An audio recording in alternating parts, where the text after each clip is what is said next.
Le maire est convoqué une première fois par le Sénat, le 30 mai 2024, pour rendre des comptes. Toutes les accusations qui ont pu être formulées, comme quoi j'aurais délibérément dissimulé au Parlement des informations qui étaient à ma disposition, sont graves, infondées.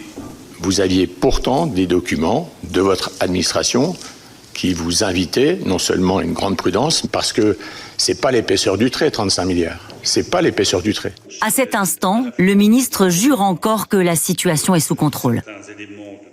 Toutes les décisions nécessaires ont été prises en temps utile pour corriger les conséquences de recettes fiscales moins élevées que prévu. Ce que Bruno Le Maire n'a pas dit ce jour-là aux sénateurs, c'est qu'il a déjà informé en secret le président de la République du dérapage incontrôlé des finances publiques. Il l'écrit dans une lettre du 6 avril 2024. Secret. 6 avril 2024. Note pour le président de la République. La chute des recettes fiscales en 2023 a porté notre déficit à 5,5% au lieu des 4,9% attendus. Les 10 milliards d'euros d'économies du décret d'annulation doivent être rigoureusement exécutés à l'euro près. Nous devons enfin dégager 15 milliards d'économies supplémentaires en 2024. Bruno Le Maire, en gros, ce qu'il dit dans cette lettre, c'est « la situation est hors de contrôle ».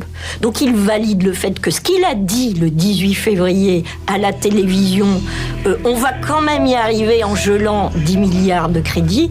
Pas de hausse d'impôts, pas de hausse de taxes. Non, pas de hausse de taxes non plus. Et les 10 milliards, vous ne reviendrez pas nous dire qu'il en faut quelques-uns de plus dans quelques mois? Vous voyez, on a aujourd'hui une nouvelle situation géopolitique. Nous prenons la décision responsable, au bon moment, 10 milliards d'économies sur l'État, immédiate, pas sur les Français, pas sur les collectivités locales, sur l'État.